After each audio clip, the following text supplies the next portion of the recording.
नमस्कार, मैं हूं अनुकुल तिवारी और आप वॉइस सब देख रहे हैं। देखिए, आप सब हमारा लाइव देखे होंगे। लाइव में ना बीपीएससी के जो चेयरमैन है वो सब चीज क्लियर कर दिए और उस लाइव में बहुत सारे स्टूडेंट जुड़े हुए थे और सारे लोग बोल रहे थे कि री एग्जाम री एग्जाम री एग्जाम। हमारे साथ रमाशु सर मौजूद है। प्रेस कॉन्फ्रेंस आपने भी देखा होगा बारीकी से कि क्या कुछ बोल रहे हैं चेयरमैन, क्योंकि अभी सबसे हॉट मुद्दा है 17वीं बीपीएससी। तो सारे लोग अपना काम छोड़ के देखते हैं कि बीपीएससी का क्या अपडेट है। तो अभी पढ़ा रहे होंगे तो पढ़ाना छोड़कर प्रेस कॉन्फ्रेंस देख रहे होंगे। उस सेंटर बापू परीक्षा परिसर में जो हंगामा हुआ, जो चीजें हुई, वो सब चीज एक्सेप्टेड है कि बिल्कुल एक ग्रुप चीज हो रहा था, ग्रुप बनाया जा रहा था, फोन आ गया था, सब चीज चेयरमैन जो है वो मान लिए हैं और वहां का एग्जाम फिर से होगा। और ये भी बोला है उन्होंने कि रिजल्ट की अगर बात करें तो ऑल ओवर 17वीं बीपीएससी ये बापू परीक्षा परिसर में जो री एग्जाम हो रहा है और बाकी भी सारे के जो रिजल्ट है वो एक बार में आएंगे। सबसे पहले कि ये अगर रद्द हुआ है तो उससे खुशी है कि नहीं रमाशु सर? देखिए, मैं अभी बहुत ज्यादा खुश नहीं हूँ। खुश ना होने का कारण क्या है कि अभी ये न्याय और निर्णय अधूरा है, अभी ये पूरा नहीं है। जब तक पूरा नहीं होगा तब तक हम लोग खुश नहीं होंगे। हमारा उद्देश्य एग्जाम री एग्जाम ना कराना, बापू सेंटर, ये नहीं है। बहुत जगह बहुत तरीके की अनियमितताएं निकल के आई हैं, समाचार पत्रों के माध्यम से, फोन कॉल के माध्यम से और सोशल मीडिया के माध्यम से। तो जब तक पूरी की पूरी चीजें सामने नहीं आ जाती हैं तब तक आप निर्णय क्यों लेंगे? आप ये बोले होते, हमें कोई दिक्कत नहीं है कि मुझे 2 से 4 दिन का टाइम दीजिए, मैं हर चीज को देखते एनालिसिस कर लेता हूं। अभी किसी ने शायद चेयरमैन साहब ने बोला कि कोई 17-18 को पेपर है, कोई दिक्कत नहीं है भाई। आप पे हमें विश्वास है, आप हमारे बीपीएससी के चेयरमैन हैं। आपको विश्वास है उन पे? बिल्कुल, सारे के भाई। देखिए, अगर कोई पद पे बैठा हुआ व्यक्ति और अभी तो पहला एग्जाम ले रहे हैं वो ना, तो अभी कैसे मैं अविश्वास कर दूं? बिल्कुल। अगर मैं कहता हूं कि कोई भी, मैं किसी को दोषी नहीं ठहरा रहा हूं, कोई भी नहीं, लेकिन जब तक सारी की सारी चीजें नहीं हो जाती हम कैसे निर्णय ले लेंगे? अगर आप ये कह देते कि मुझे आप लोग 4-5 दिन का टाइम दीजिए और 4-5 दिन के टाइम के बाद मैं डिसाइड करूंगा कि क्या क्या होना चाहिए, क्या क्या नहीं, अभी हमारे पास सारी की सारी रिपोर्ट आ जाए, उसके बाद ही हम लोग निर्णय लेंगे। अभी इतना जल्दी निर्णय की हम अपेक्षा नहीं करते हैं, अभी टाइम लगेगा। निर्णय लीजिए, कोई दिक्कत नहीं है, थोड़ा सा टाइम दीजिए, थोड़ा सा टाइम चाहिए। अब जैसे उन्होंने कहा कि बापू सभागार वाले की बात हुई कि क्या जो है बापू सभागार का कैंसिल करने से न्याय मिल जाएगा, तो मुझे लगता है कि न्याय नहीं मिलेगा इसमें। मैं इसलिए संतुष्ट नहीं हूं कि एक बार बच्चों से पूछ लीजिए बच्चों की क्या राय है, क्योंकि जो पूरा का पूरा बच्चों से पूछना होगा बीपीएससी के चेयरमैन को कि क्या करना है। देखिए, बच्चों के लिए हो रहा है ना। कई बार देखिए, मैं भी बच्चे का फादर हूँ, वो भी बच्चों के फादर हैं, सारे अधिकारी हैं।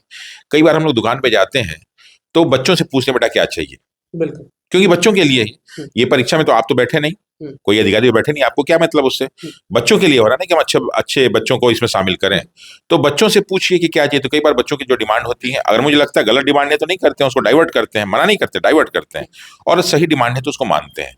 तो बच्चों से एक बार पूछ के अगर आप डिमांड कर लेते तो मानते, तो मुझे लगता है कि बच्चे आपको गार्जियन के रूप में देखते हैं, और आप गार्जियन हैं, और मुझे विश्वास है कि आप ये निर्णय लेंगे। बहुत चीज हुआ है कि पहले डीएम कुछ कहते हैं, फिर आयोग कुछ कहता है पहले प्रेस कॉन्फ्रेंस में, फिर दूसरे प्रेस कॉन्फ्रेंस में जो अध्यक्ष हैं, जो चेयरमैन है, वो कुछ और कहते हैं। तो ये लीपापोती है या ये कंफ्यूजन पैदा करने का मतलब कि कुछ है, या ठीक है जो है? नहीं नहीं, ठीक नहीं है, बिल्कुल ठीक नहीं है। जो हमारे डीएम साहब हैं वो इस शहर के पहले प्रथम अधिकारी हैं। बीपीएससी तो एक कॉन्स्टिट्यूशनल जो है, लेकिन जो है डीएम साहब लॉ एंड ऑर्डर की बात करें चाहे कुछ भी करें, फर्स्ट व्यक्ति वो हैं। उनकी एक एक बातें, उनकी एक एक एक्टिविटीज माने रखती है। गुस्सा में उनका मारा हुआ एक थप्पड़ जो है गलती नहीं, अपराध है। अपराध है, आप हाँ, बोलते हैं बिल्कुल। अगर एक छोटा बच्चा ही गलती करे, एक लड़का जाके उनको गाली दे दे, तो वो गलती है, लेकिन एक बड़ा व्यक्ति करता है ना तो अपराध। अगर मेरा बेटा जो है हमको कुछ कर दे तो गलती है, लेकिन चलो बाद में सीख जाएगा। हाँ, लेकिन अगर मैं करता हूं तो वो अपराध है। तो डीएम साहब इतने वरिष्ठ हैं उन बच्चों की तुलना में, यूपीएससी के एग्जाम से आए हुए हैं, तो उनकी की गई एक एक जो है गलती, एक एक शब्द जो है बहुत माने रखता है। अब मैं उस दिन को उनका लाइव सुन रहा था कि क्या कह रहे हैं, तो उन्होंने बोला कि देरी का मेन कारण ये है कि एक क्लास में 273 बच्चे बैठे हुए थे, और जो ट्रंक आता है वो 16 का आता है, जिसमें 12 पेपर होते हैं। तो उसके हिसाब से अगर कुल देखें तो 192 होते हैं, या 273 था, तो दूसरा आया। तो उन्होंने कहा कि जब दूसरा बॉक्स आया तो उसमें से निकाल के डाला गया, तो फिर उससे जो समस्या सॉल्व हुई, फिर उसको अगले में भेजा गया, फिर अगले में भेजा गया, फिर अगले में भेजा गया, यानी सब में समस्या थी। अगर आपके पास 273 बच्चों के बैठने की व्यवस्था थी, और उन्होंने ये भी कहा था कि 11 को मीटिंग हुई थी, 11 की मीटिंग में इन बातों को ध्यान रखा गया था, तो आखिर उस 11 की मीटिंग को अपनाया क्यों नहीं गया? और उन्होंने बात कही कि मैं इस पर बात करूंगा कि ऐसा क्यों हो गया, 11 की मीटिंग में ये कहा गया था और अभी ये कहा गया। देखिए, अविश्वास कहाँ से पनपता है ये मैं बता दूं आपको, कहाँ से इसमें पनपा। जब बच्चों के सामने, क्योंकि छोटे बच्चे नहीं थे, ये 12th वाले बच्चे नहीं हैं, कि आप कुछ भी ये कर तो लें। अधिकारी बनने वाले ये अधिकारी बनने वाले बच्चे हैं और इसमें से बहुत सारे अधिकारी होंगे भी, तो पूरी की पूरी जो है प्रक्रिया को समझते हैं। उनके सामने होता है, जैसे हम लोग भी देखते हैं कि जब भी इस तरह का एग्जाम होता है तो जो बॉक्स होता है उनके सामने पढ़ा जाता है, दो बच्चों का साइन भी कराया जाता है। क्या ये प्रक्रिया को पूरी तरह से फॉलो किया गया? शायद नहीं, इसलिए तो अभी अविश्वास आया। और फिर जो डीएम साहब का स्टेटमेंट आया उससे आया, और उसी शाम को बीपीएससी के पास आप लोग जब गए तो उन्होंने अलग स्टेटमेंट दिया कि हमें उससे कोई मतलब नहीं। तो डीएम की बातों से बीपीएससी के कोई मतलब नहीं और बीपीएससी की बातों से डीएम को मतलब। बाहर से ऐसे कौन लोग आ गए जिसके कारण ये वो हो गया? क्योंकि बीपीएससी के चेयरमैन यही सब चीज बोल रहे हैं और फोन वाला बात बोल रहे हैं, ग्रुप वाला बात बोल रहे हैं और एग्जाम रद्द कर दिया, वहां पे वो सेंटर का परीक्षा रद्द। देखिए, हम लोग इतने साल से इतने सारे एग्जाम दिए, पहली बार हम लोगों ने सुना कि किसी परीक्षा में उदंडी जो है परीक्षार्थी कैसे पहुंचाएंगे? वही कह रहे हैं कि उदंडी परीक्षार्थी के रूप में आए थे। उनको कैसे मालूम कि क्या होने वाला? उनको उतना ज्ञान होता? उनके पास इतना ज्ञान है? और अगर है तो इस बात का पता लगाइए और उसको जो है फांसी की सजा दीजिए जिसने भेजा है। लीपापोती करने से नहीं होगा, आपको एक एक शब्द का जवाब देना होगा। यहाँ सारे के सारे लोग समझदार बैठे हुए हैं, कोई छोटा मोटा एग्जाम नहीं कि आप बहला लेंगे फुसला लेंगे। और मैं देख रहा था कि बहुत सारे प्रश्नों का जवाब नहीं दे पा रहे थे वो, आज भी और आज भी नहीं दे पा रहे थे, उस दिन भी नहीं दे पा रहे थे। ये वही चेयरमैन हैं जो 5 के पहले उन्होंने एक भी वो नहीं इंटरव्यू दिया और 5 के बाद लगातार इंटरव्यू आने लगे। हमें आप पे कोई शक नहीं है, लेकिन वहां की जो कार्यप्रणाली है उस पर बहुत सारा प्रश्न उठता है।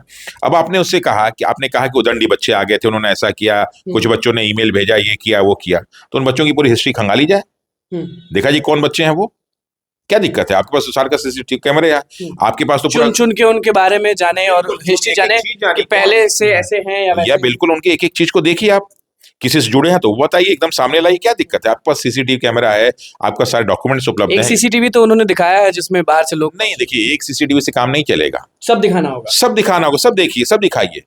आप जो है 10 मिनट की क्लिप से जो है सारी की सारी समस्याओं का समाधान नहीं कर देंगे, क्योंकि ये बहुत बड़ा जो है उदाहरण बनने जा रहा है, नजीर बनने जा रहा है, तो उसमें आप जो है पीछे नहीं छुप सकते। सर आप एक और जगह के बारे में बता रहे थे जहाँ पे खाना पीना सब चीज लिखवाया जा रहा था, तो उस सेंटर का क्या हुआ?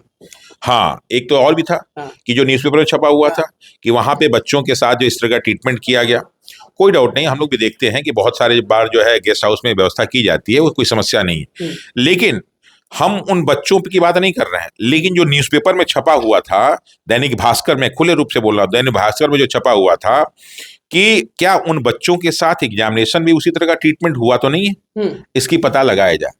तो अगर आपको बीपीएससी के चेयरमैन साहब आपको लगता है तो 11 बच्चों की जानकारी तो वहां होगी ही, क्योंकि उनका आधार कार्ड और सब कुछ है, तो पता लगाइए कि उनका पेपर कहाँ था, उसका सीसीटीवी कैमरा देखिए, कहीं ऐसा तो नहीं कि हो रहा है। हमें कुछ नहीं कहा, हमें ये कहना कि जैसे बच्चों ने कहा, बहुत जगह कहा कि जो है जैमर काम नहीं कर रहा था, बहुत जगह कहा कि बायोमेट्रिक काम नहीं किया, बहुत सारे लोग का बायोमेट्रिक हुआ भी नहीं, वो परीक्षा दे देते। हमारे लाइव में भी, हमारे वीडियो में भी है, एक लड़की आई, एक लड़का आया, बोला कि भैया देखिए परीक्षा दे दी बहुत अच्छे से, लेकिन मेरा बायोमेट्रिक लिया नहीं गया। तो वही कह रहे हैं, बहुत सारे बच्चों का बायोमेट्रिक नहीं हुआ। आप सारी इन्फॉर्मेशन लीजिए, क्या दिक्कत है? गार्जियन है भाई आप ना। देखिए, इसमें किसी को बेइज्जती इज्जत की बात नहीं है कि बीपीएससी को ये करना चाहिए, कोई लड़ाई की बात नहीं हो रही है, ये बात हो रही समस्याओं के समाधान की। ये आने वाले एग्जाम के लिए एक हम लोग मिसाल पैदा करने वाले हैं कि गलत होता है तो हम फिर सही भी करते हैं। अब जैसे एक बच्चे ने हमें मैसेज किया, फोन किया कि सर हम ऐसा ऐसा है, हमारे यहाँ सेंटर था और मेरी क्लास में एक टीचर बैठे हुए थे जो आगे बैठे हुए थे, उसी स्कूल के टीचर थे, और उन्होंने आधा घंटा पेपर करके बैठ गए। तो क्या सर हमको बड़ा शौक बापू परीक्षा की बात नहीं, बापू परीक्षा की नहीं, एक दूसरे जिले की। अभी तो ये बापू परीक्षा की बात हो रही है, तो अभी और जिले चेक ही नहीं किए गए। हमारा सिर्फ यही कहना है कि जो भी छात्र, जो भी स्टूडेंट परीक्षार्थी थे, जिनको जिस प्रकार की समस्याएं हैं, वो इन्फॉर्मेशन वो बीपीएससी को भेजें। अपना नाम न लिखे, वहां पे एक डाल दिया जाए, क्या नाम है, नाम न लिखा जाए, नाम नहीं लिखिए, कुछ नहीं लिखिए, आप जो है वहां पे एक जो है लेटर कंप्लेंट बॉक्स रख दीजिए, आप आइए वहां डाल के चले जाइए, ठीक है। हम उसको नहीं मानते कि सही है, लेकिन आप जब वो बोलता है, जो अपना पूरा इन्फॉर्मेशन देता है, तो आप क्या कीजिए कि वहां के सीसीटीवी कैमरे को देखिए, वहां की सारी इन्फॉर्मेशन को देखिए, क्या ये सही था क्या नहीं था। अगर लगे सही थे तो उस पर अमल किया जाए, और लगता है गलत है तो हटा दिया जाए। अच्छा, तो उसके हिसाब से उससे फिर क्या होगा ना कि धीरे धीरे जो है पूरा का पूरा दूध का दूध पानी का पानी हो जाएगा। तो इसमें कोई दिक्कत नहीं है, हमें कोई समस्या नहीं है इसमें, बिल्कुल मैं इसके पक्ष में हूँ। चेयरमैन ने ये बोला है कि नॉर्मलाइजेशन नहीं होगा, चिंता मत करिए। आज प्रेस कॉन्फ्रेंस देखिए, 12,000 बच्चों का एग्जाम होने जा रहा है, और अब जो पेपर आएगा तो लड़के प्रश्न चिन्ह उठाएंगे। 12,000 एक शहर के में बच्चे बैठते हैं, और 12,000 बच्चों को अगर आप मान लीजिए 40 जो है क्या नाम है जिलों की बात कर लीजिए, और 4 लाख कर लीजिए, तो एक में कितने बच्चे आते हैं? तो बाबू परीक्षा परिसर में ये नहीं होगा, अलग अलग जगह पे होगा, बांटा क्या जाएगा? क्या चीज? ये जो अभ्यर्थी फिर से री एग्जाम देने वाले नहीं, सब तो बापू में ही लेके बापू में तो 20,000 की क्षमता है ना, तो उसमें क्या है 12-14 हजार वही बने लिया तो जाएगा परीक्षा, बिल्कुल वही ले होना फिर है वही कि- हाल हो गया तो। नहीं ना, अब नहीं होगा, वो तो गलती हो गई, हाँ, गलती हो गई, अब तो नहीं होगा। लेकिन इसमें मेरा एक ही कहना है कि जैसे क्या है कि अभी हम लोग जब अभी देख रहे हैं 67 और 68 में जो बीपीएससी के चेयरमैन साहब थे, बहुत सारे जो है बच्चों से रिएक्शन मांगते थे, उनसे कहते थे कि भैया ये देखिए, ये कीजिए, क्या हो सकता है, और बच्चे जब देते थे तो उस पर विचार विमर्श करते थे। ऑप्शन ई को हटाया गया था, बहुत सारे रायों को मांगा गया था। तो आप भी कर लीजिए, क्या दिक्कत है इसमें भाई? जैसे क्या है कि देखिए, ये तो मेरा पर्सनल सजेशन है, बाकी आप लोग को मानना है। बच्चों की 2-3 मांगे थी, लगभग 80 से 90 हजार बच्चे फॉर्म नहीं भर पाए। कुछ बच्चों की मांगे थी कि सर अगर डेट एक्सटेंड हो जाता तो हम लोग को कुछ टाइम मिल जाता। तो अगर ये 2 समस्या थी, और तीसरा जो है पेपर आउट होने वाली बात हो ही गई, तो अगर चेयरमैन साहब बच्चों से राय मशवरा ले ले, एक बार कर दें, 15 दिन 20 दिन का टाइम बढ़ा दे, 1 महीने का टाइम बढ़ा दे। अभी भी आप बोल रहे हैं? बिल्कुल टाइम बढ़ा दे, 1 महीने का टाइम बढ़ा दे कि भाई एग्जाम आखिर लेंगे ही ना लेंगे। अभी तो 1 हफ्ते में तो एग्जाम हो नहीं जाएगा, उसके लिए पेपर बनेगा, सारी चीजें होंगी, तो एग्जाम तो कुछ ना कुछ तो 15, 20, 25 दिन का टाइम होगा ना।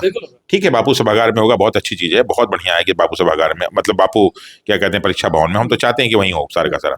लेकिन अगर थोड़ा सा अगर एज ए गार्जियन और एज ए पिता उस बात को माने, तो कई बार मैं देखा हूं कि बच्चों की बात मानने के लिए जो बाप जो है घोड़ा भी बन जाता है और पीठ पे बच्चे घुमाता है। तो ये अगर आप बात मान लेंगे तो कोई गलती नहीं होगी, और मुझे लगता है कि आप एक मिसाल तय करेंगे, और आने वाले समय में जो है आपको यहाँ के बेस्ट यूपीएससी जो है चेयरमैन के रूप में देखा जा सकता है। तो बच्चों की जो है इन सिफारिशों को मानिए, फिर उन बच्चों का जो फॉर्म जो है नहीं भरा जा सका, वो भी मांग पूरी हो जाएगी। 18 तारीख को क्या कर रहे हैं सर? ये हमने देखा कि इन्फॉर्मेशन दे रहे थे 18 तारीख गर्दनी बाग कुछ सत्याग्रह। देखिए, शिक्षा सत्याग्रह की बात, बहुत सारे बच्चे आए थे जो पिछले बार जिनकी बहुत सारी मांगे थी पूरी नहीं हुई थी, और ये बार जो था तो बच्चे आए सब जो शिक्षा सत्याग्रह के लिए। तो हमने कहा बिल्कुल। तो उन्होंने पूछा कि सर हम लोग को क्या करना चाहिए, बहुत सारे लोग ये कह रहे हैं, बहुत सारे वो कह रहे हैं। कि देखो बेटा, तुम लोग अगर प्रशासनिक सेवाओं की तैयारी कर रहे हो तो तुम उन सारी जो है बारीकियों को समझो। तुम्हें प्रोटेस्ट नहीं करना है, तुम्हें रिक्वेस्ट करना है। तुम्हें लिखा हुआ था प्रोटेस्ट नहीं रिक्वेस्ट, और तुम्हें किसी भी चीज में व्यवधान नहीं डालना है, बल्कि तुम्हें समाधान खोजना है, और तुमको वहां पे विवाद नहीं करना है, तुमको वहां संवाद करना है। तुम पढ़े लिखे लोग।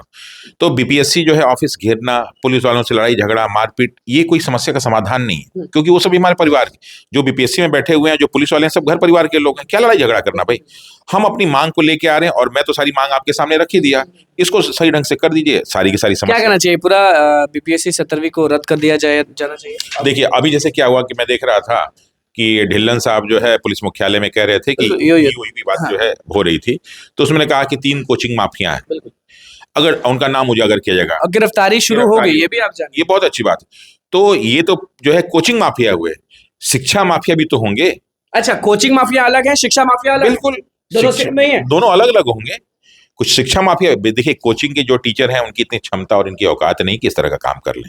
उनको कहीं ना कहीं किसी न किसी का शह मिल रहा है, क्योंकि इसमें बहुत सारे हो सकते हैं कोचिंग वाले नए बच्चे हों, पढ़ा रहे हों, उनको जो है प्रलोभन देके सारा काम कर लिया हो। गलती तो उनसे जरूर हुई होगी, अगर आप कह रहे हैं तो गलती हुई होगी, बिल्कुल उनको सजा दीजिए। लेकिन उसके ऊपर जो मेन मुखिया है, अगर वो नहीं पकड़ा गया, हाँ, अगर वो नहीं पकड़ा गया, तो फिर तो नए नए शिक्षा माफिया आते रहेंगे, नए नए कोचिंग माफिया आते रहेंगे। आज इसको पकड़ लेंगे, कल दूसरा तैयार हो जाएगा। मेन उसको भी पकड़ना जरूर थी, उसका कोई ना कोई जरूर होगा। इन 3 के अलावा कोई है जो, क्योंकि बहुत सारे इसमें ऐसे टीचर होंगे जो अलग सारे एग्जाम की तैयारी नहीं करवाते होंगे, लेकिन वो भी तो सब पेपर आउट हुए हैं। तो कोई ना कोई एक ऊपर एक छत्र छाया होगा जो सारा का सारा काम कर रहा है, उसको पहचान कर, उसको पकड़ के, उसको जो है फांसी की सजा देने की। बिहार युवा शक्ति क्या है? अच्छा, इसके लिए मैंने क्या किया है कि बहुत सारे छात्रों की बहुत सारी समस्याएं हैं, तो मैंने एक व्हाट्सएप ग्रुप बनाया है। व्हाट्सएप ग्रुप का नाम है बिहार युवा शक्ति। अच्छा, उसका जो है मैं हाँ, आपके जो है मैं उसमें दे दूंगा, आप जो उसको डिस्क्रिप्शन में डाल दीजिएगा। मैं चाहता हूं कि कम से कम 1 हफ्ते में 1 लाख बच्चे उससे जुड़ जाए, और 1 लाख क्या 4,80,000 बच्चे हैं, 4,80,000 बच्चे जुड़े। फायदा क्या होगा कि वो जो डॉक्यूमेंट्स देने से डर रहे हैं वो भेजे हमारे पास। आपका फायदा क्या होगा? हमारा कोई फायदा होता तो हम कब का लड़ रहे होते, फायदा होता तो हम जो है जेल जाते, फायदा होता तो हम कोर्ट में जाते। ये फायदे के लिए नहीं हो रहा है, बिहार के भविष्य के लिए हो रहा है। और हमारे जिससे बहुत सारे लोग लगे, जिससे आप आए तो आपका क्या फायदा है? बस आवाज उठाना, आप आवाज उठा रहे हैं। इसी तरह बहुत सारे अधिकारी, बहुत सारे कर्मचारी, जीवन में कभी कभी फायदा को किनारे कर देना चाहिए। जब देश के हित की बात हो, जब न्याय की बात हो, तो फायदे को हटा के और बाकी चीजें भी सोचनी चाहिए। तो उसमें लोग अपना सब चीज व्हाट्सएप ग्रुप में सारे जुड़े और फोटो खींच के भेजिए, कोई दिक्कत नहीं है।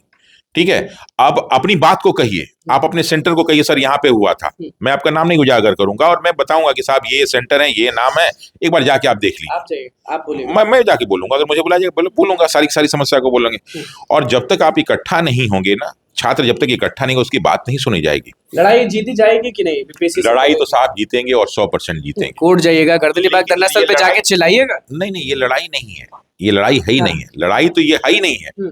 ये तो समस्याओं के समाधान की बात हो रही है। हमने कहा ना कि हम लोग संवाद करने वाले, विवाद नहीं करने वाले लोग हैं। यहाँ कोई भी लड़ाई नहीं होगी किसी बात की। हम अपनी बातों को कहें, पढ़े लिखे वो भी। अच्छा देखिए, आज वो कुर्सी के उस तरफ है ना, कल तो कुर्सी के इधर ही थे। तो आमने सामने बैठेंगे, अपनी बातों को रखेंगे, उनको लगेगा कि उचित है तो सही है, नहीं तो कोई और संभाल लोग। लेकिन मेन जो समस्या है उनका समाधान होना चाहिए। रद्द करवा के बोलिएगा। ये रद्द करवाना नहीं, बीपीएससी देखिए जो समस्या है, रद्द करना ही समस्या का समाधान नहीं है। वो तो बहुत छोटा सा पार्ट है। अगली बार परीक्षा हो, चाहे और सारी परीक्षाएं, वो भी तो बार बार विवाद में आ रही है ना। तो उस जड़ को हटाना, जड़ को हटाना, जड़ को काटना है। जब तक नहीं, देखिए हम तो नहीं काट पाएंगे मालूम है, लेकिन कोई ना कोई तो काटेगा। जो है के साथ, आप अभ्यर्थियों के साथ हम लोग जो है, बिहार के युवा जो है, घनानंद का जड़ काटा नहीं कि नहीं, चंद्रगुप्त ने काटा ना, तो कटेगा बिल्कुल। अंग्रेजों का जड़ काटा कि नहीं यहाँ किसी ने, तो भ्रष्टाचार और पाप का जड़ तो कटेगा ही। प्रेस कॉन्फ्रेंस से खुश नहीं, मतलब हिमांशु सर प्रेस कॉन्फ्रेंस से खुश नहीं? प्रेस कॉन्फ्रेंस में नहीं, नाराज तो नहीं, मैं कभी नाराज नहीं होता। मैं अपनी पत्नी से, बच्चों से नहीं नाराज होता, तो उनसे कैसे नाराज होगा? इसमें नाराजगी कोई बात नहीं है। बात, अगर हम यहाँ बैठे हुए हैं तो सारी समस्याओं का हम समाधान करेंगे, पक्का मिल के बैठे करेंगे। बिल्कुल। देखिए, प्रेस कॉन्फ्रेंस के बाद हिमांशु सर का क्या कुछ कहना था वो आपने अच्छे से सुन लिया। कमेंट में बताइए कि आप प्रेस कॉन्फ्रेंस के बाद क्या सोचते हैं, कमेंट में बताइएगा, और क्या चाहते हैं ये भी। और 18 तारीख जो सत्याग्रह के बारे में चर्चाएं चल रही हैं, उसके बारे में आपका क्या ख्याल है? तो बस हमारे चैनल को सब्सक्राइब करें, इस पेज को लाइक करें। कैमरामैन सुम के साथ, धन्यवाद।